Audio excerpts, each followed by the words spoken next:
My name is David Madison, the 4th of April 2020. I was a Methodist minister for 9 years. I have a graduate degree in theology and a PhD in biblical studies. But I left all that behind because the weight of evidence against Christianity now is overwhelming. Beyond any doubt, it has been falsified. In my book, I describe in detail 10 of the tough problems that cancel the faith. And in this series of videos, Christianity 10 Knockout Punches, I offer a brief tour of them all. This is punch number 9. The church has done a great job of idealizing Jesus, presenting a holy, perfect figure for the faithful to admire, adore, and worship.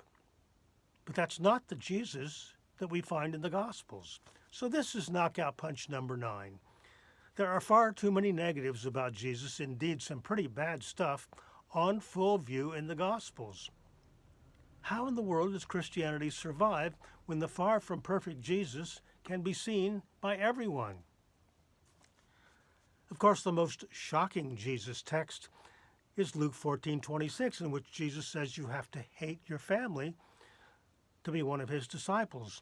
I once quoted this verse to a devout Catholic woman who got very angry with me. She was certain I was lying. There could be no such text. I give her an F for Bible study. I mentioned this in episode 1 of my series, Things We Wish Jesus Hadn't Said. Some Bible translators even omit the word hate from this text to tone it down.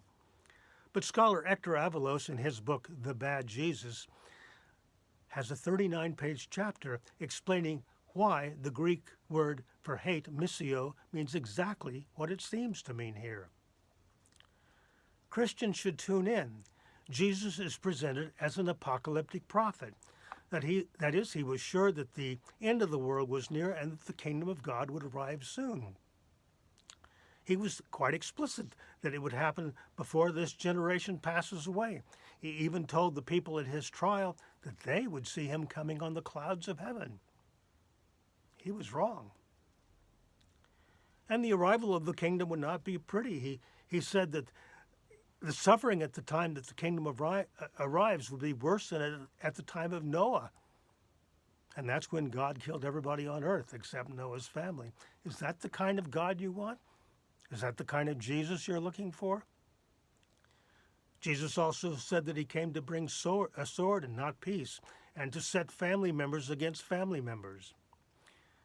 We expect this kind of talk from cult leaders, who most of us would cross the street to get away from.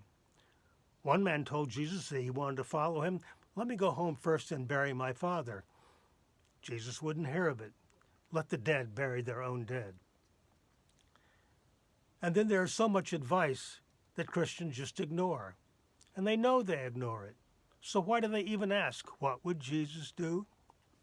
Do not refuse anyone who wants to borrow from you. Do not refuse anyone who begs from you. Turn the other cheek. Don't resist evil. Don't lay up treasures for yourself on earth. So why do Christians have pension plans? Jesus was emphatic about not getting divorced. So many Christians just say no to Jesus on that one. Yes, the church uses the wonderful parables of Jesus to build his image. But hey, in Mark 4, Jesus tells his disciples that he teaches parables to fool people, to keep them from repenting and being forgiven. I'm not kidding. Look it up. Mark chapter 4. Here's an assignment. Get a big pad of paper or an Excel sheet. Make your way through the Gospels and make a few lists honestly. These are the things Jesus said that I don't like.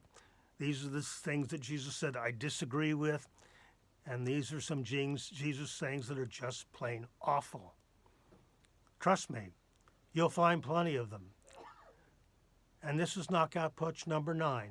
There are so many negatives about Jesus in the Gospels. They're not hard to find at all.